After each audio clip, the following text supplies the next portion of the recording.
Hallo, Moje, Jode Dach. Herzlich willkommen auf meinem kleinen, bescheidenen Kanal. Ich bin der Leo und schön, dass ihr eingeschaltet habt. Ja, liebe Freunde, nun sitzen wir hier und haben uns versammelt, um über unseren neuesten Transfer zu sprechen.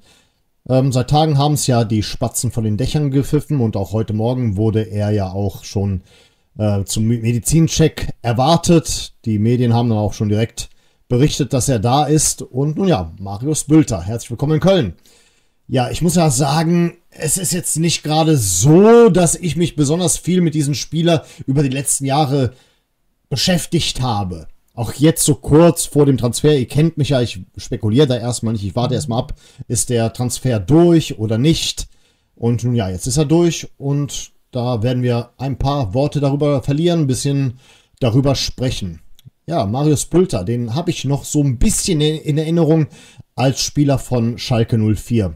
Wenn ich mich nicht irre, laut meinen Quellen hat er das letzte Mal für Schalke in der ersten Bundesliga in der Saison 22/23 gespielt. Hat er 11 Tore erzielt? Also nein, in der Bundesliga hat er jetzt zuvor natürlich bei Hoffenheim gespielt, aber mit Schalke, als Schalke das letzte Mal in der Bundesliga war. Ich muss mich da an der Stelle korrigieren. War leider trotz seiner 11 Tore von einem Abstieg gekrönt. Was aber trotzdem hängen geblieben ist, geschichtlich gesehen, war auf jeden Fall sein Tor gegen Mainz 05 am 31. Spieltag in der 101. Minute und 13 Sekunden. Da hat er das späteste Tor in der Bundesliga seit Beginn der detaillierten Datenerfassung erzielt. Ja, das bleibt natürlich dementsprechend hängen. Was kann Bülter denn so? Also es ist so eine Art Offensiv-Allrounder. Zwar ist er bereits 32 Jahre alt, aber man weiß ja nie, mit so einer Erfahrung, das könnte uns natürlich viel nutzen.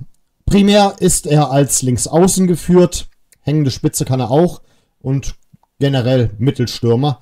Und von daher, ich sag mal so, in Anbetracht dessen, wie oft wir schon von Verletzungen geplagt waren, ist vielleicht nicht ganz so verkehrt, einen so erfahrenen Spieler da auf der Bank zu haben. Trotz alledem, ich sage jetzt auch nicht unbedingt, als ich gehört habe, dass er im Gespräch ist, dass ich mir irgendwie ein Loch in den Arsch gefreut habe. Also ist jetzt auch nicht so, dass ich jetzt total hier euphorisch bin. Ich verkündige hier also das quasi als eine Art News, meine Gedanken dazu. Mehr ist das ja auch nicht an der Stelle. Ich hoffe da mal, okay, Pierre hat auch schon wieder ein Video gepostet. Der ist immer schneller als ich, der kleine Sack, ey. Ja, deswegen, das sind diese Geräusche, die Vibrationen, das sind die Notifications, die ihr manchmal hört. Und deswegen habe ich ja schon mal gesagt, ich bin up to date, ob ich es will oder nicht.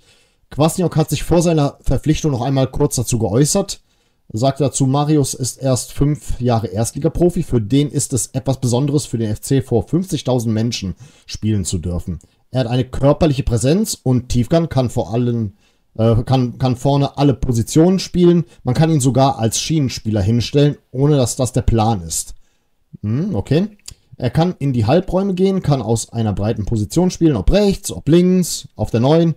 Das ist schon etwas, das wir uns gewünscht haben. Okay, gut, dann hoffe ich doch mal dementsprechend, dass das uns nützlich sein wird. Letzte Saison hat er dann halt für Hoffenheim 7 Tore erzielt und 4 Vorlagen geliefert. Ja, okay, wir holen uns ein bisschen Erfahrung für die Bank. Ist vielleicht nicht ganz verkehrt, aber trotzdem nicht vergessen, er ist in einem gewissen Alter. Aber ja, meine Güte, es ist nicht verkehrt, den einen oder anderen Spieler da zu haben, auf den man sich im Notfall verlassen kann. Aber wie gesagt, ist jetzt auch nicht gerade ein Top-Transfer. Ist ganz okay, kann man mit leben, aber ich verspüre eine ähnliche Euphorie, so wie damals, als sie Dominik Heinz zurückgeholt haben.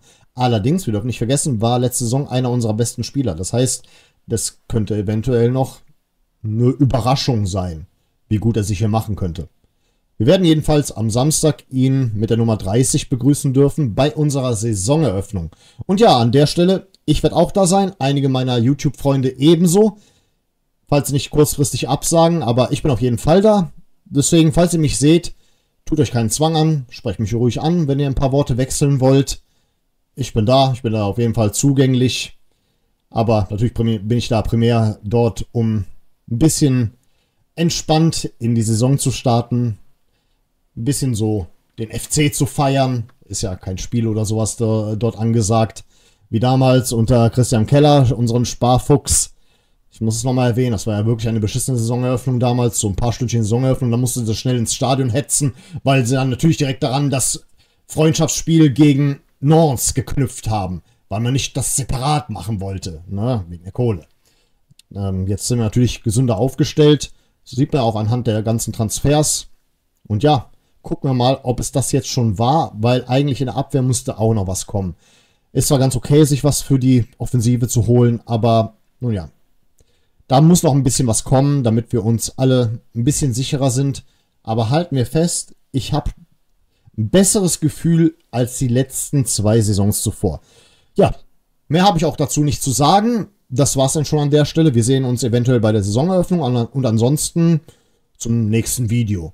Und von daher bedanke ich mich recht herzlich für eure Aufmerksamkeit. Vielen Dank fürs Zusehen und dann sage ich mal an der Stelle auf Wiedersehen. Denn wir wollen uns doch wiedersehen. Unser kosmischer Held, der gute Kosmos, das Beste der Welt. Trikots total, zusammen bis sie alt.